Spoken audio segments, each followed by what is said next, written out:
పితా పుత్ర పవిత్రాత్మ నామమున క్రీస్తునాథుని యందు మిక్కిలిగా ప్రేమించబడుతున్నటువంటి ప్రియ సహోదరి సహోదరులారా, ప్రభు బిడ్డలారా, ఈ ఉదయకాల సమయమందు మిమ్మల్ందరినీ కూడా అనుదిన దివ్య వాక్కుకు ప్రేమపూర్వకంగా ఆహ్వానిస్తూ ఉన్నాను.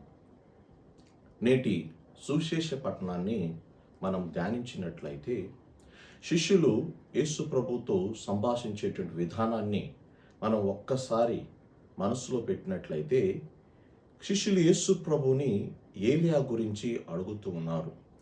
ఏలియా ఒక ప్రవక్తలాగా దేవుని గురించి బోధిస్తూ దేవుడు చెప్పినటువంటి మాటలను అంగీకరించి ఎన్ని కష్టాలు వచ్చినా, ఇబ్బందులు వచ్చినా, అవరోధులు వచ్చినా, ఇక్కట్లు వచ్చినా, ప్రాణాపాయము కలిగి ఉన్నను దేనికి కూడా జమకకుండా, బెదరకుండా, ధైర్యముతో ప్రభు చెప్పినటువంటి మాటలు ఆయన విని ఆ మాటలకు అనుగుణంగా ఆయన జీవించారని క్రీస్తు ప్రభు శిష్యులతో పలికినప్పుడు, ఆ ఏలియా ఇంకా మన మధ్యలో ఉన్నాడా అని శిష్యులు క్రీస్తు ప్రభుని అడుగుచున్నారు. అవును, ఆయన ఉన్నాడు, కానీ మీరు ఇంకనూ ఆయనను తెలుసుకోలేదు. మీ మధ్యలోనే ఉన్నాడు. మీకు అనుకూలంగా మీకు కావలసినవి అన్నీ కూడా ఆధ్యాత్మిక విధంగా మీకు సమకూరుస్తూ ఉన్నాడు. తప్పు చేసినటువంటి వారిని ఖండిస్తూ ఉన్నాడు. నీతివంతమైనటువంటి జీవితాన్ని జీవించాలని చెబుతున్నాడు. సత్యము జీవం అనేటువంటి మార్గాన్ని అనుసరించాలంటూ ఉన్నాడు. అందరూ సోదరభావంతో జీవించాలి, పాపమును పటాపాంచలు చేసి నీతితోనూ నిజాయితీతోనూ ధైర్యముతోనూ ప్రభు యొక్క మార్గంలో పయనించాలని ఆయన పదే పదే పలుకుచున్నాడు. కానీ మీరు ఆయన మాటలను చెవియొగ్గి చేసి ఉన్నారు.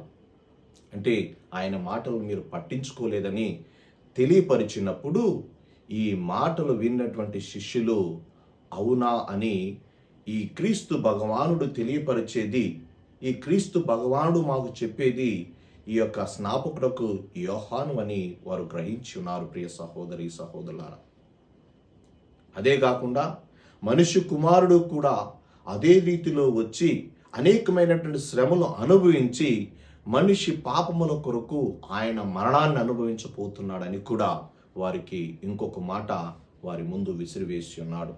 అవును ప్రియ సహోదరి సహోదరులారా, ఎవరైతే క్రీస్తు ప్రభుని అనుసరించాలనుకుంటారో, ఎవరైతే క్రీస్తు ప్రభు యొక్క మార్గంలో పయనించాలనుకుంటారో, ఎవరైతే క్రీస్తు ప్రభు నాకు అన్నీయు అని చెప్పేసి ఆయన మీద ఆధారపడి విశ్వాసంతో జీవిస్తూ ఉంటారో వారికి అటువంటి ఆలోచనలు వస్తూ ఉంటాయి. అందుకని క్రీస్తు ప్రభువు తనకున్నటువంటి ఆ యొక్క శక్తి ద్వారా ఆ శిష్యులకు తెలియపరుస్తూ ఉన్నాడు. ఇదిగో జరిగేటువంటి పరిస్థితులు ఎలా ఉన్నాయి, జరగబోయేటువంటి పరిస్థితులు ఇలా జరగబోచున్నవి రానున్నటువంటి కాలంలో. మీరందరూ కూడా జాగరూకులై ఉండవలెను.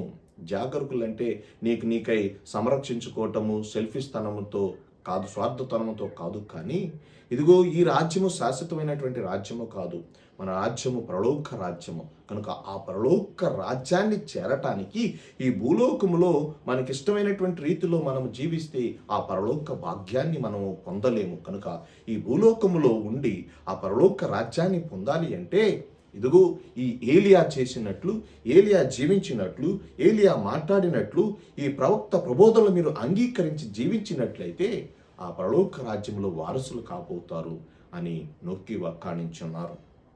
అవును ప్రియ సహోదరి సహోదరులారా, నేడు మనము 2వ వారపు ఆగమన కాలంలో ఉన్నాము.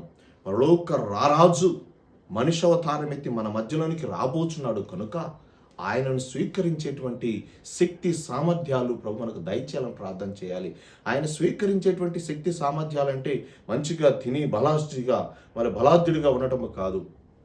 ఆయన స్వీకరించటానికి వినయము, విధేయత, ప్రేమ, ఆప్యాయత, అనురాగము ఇవన్నీ కూడా మనకు ఉండాలి.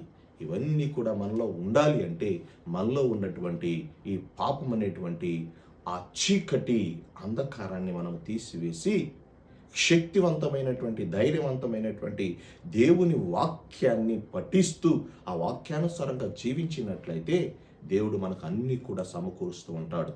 అన్నాడు పాత నిబంధనలు మనం చూసినట్టయితే ఏలియా తినటానికి ఏమీ లేనప్పుడు కాకుల ద్వారా రొట్టెను పంపించినటువంటి దేవుడు మనలో పిరికితనం ఉన్నా, మనలో పాపం ఉన్నా, మనలో ఇతర కృతంతమైనటువంటి దురాలోచనలు ఉన్నా వాటన్నిటి కూడా పటాపాంచలు చేసేటువంటి శక్తి దేవునికి ఉన్నది. కానీ మనం చేయవలసింది ఏంటంటే అంటే ఆయనకు అనుగుణంగా జీవించాలి.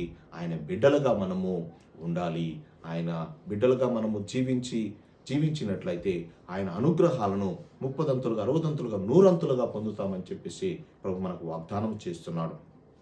కనుక ప్రియ సహోదరి సహోదరులారా, ఈ వాక్యం వింటున్నటువంటి ప్రతి ఒక్క బిడ్డకు కూడా వాక్యానుస్వరముగా ఏలియా ఒక ప్రవక్తలాగా ప్రభు కోసం ప్రయాసపడినటువంటి విధానాన్ని ఒక్కసారి ధ్యానం చేసుకోవాలి.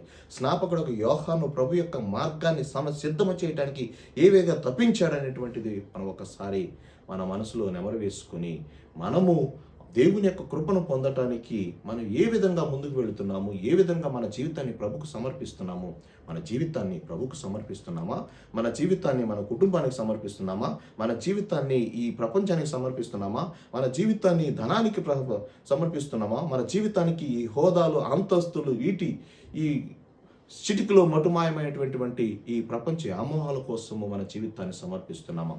ఒక్కసారి హృదయ పరిశీలన చేసుకొని ఒకవేళ మనం అనుకునే దానికి విరుద్ధంగా ఉన్నట్లయితే క్రీస్తు ప్రభును అనుసరించడానికి మన జీవిత విధానము విరుద్ధంగా ఉన్నట్లయితే నేడే తక్షణమే ప్రభువా నేను పాపిని, నా పాపము నుండి విడుదలను చేసి నాలో ఉన్నటువంటి పిరికితనాన్ని తీసి నీ శక్తివంతమైనటువంటి వాక్కు ద్వారా ఆ ఏలియా ప్రవక్తలాగా, ఆ స్నాపకుడికి యోహానులాగా నేను కూడా మీకోసం ప్రయాసపడి నా జీవితాన్ని మార్చుకునేటువంటి భాగ్యాన్ని ప్రభు నాకు దయచేయమని, రానున్నటువంటి నీ యొక్క రాక కోసమే నేను సంసిద్ధులై ఉండేటువంటి భాగ్యాన్ని కూడా ప్రభు నాకు దయచేయమని నిన్నైనటువంటి మనసుతో మనం ప్రార్థించినట్లయితే ప్రభు యొక్క ఆశీర్వాదాలు హృదయకాలం ప్రాప్తించేటువంటి సూర్యుని కిరణాల వలె మనల్ని ఆవరించి పరిశుద్ధం చేస్తూ ఉంటుంది.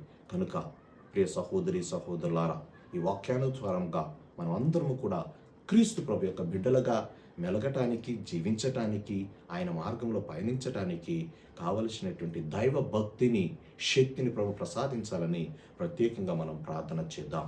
పితా, పుత్ర, పవిత్రాత్మ నామమున ఆమేన్.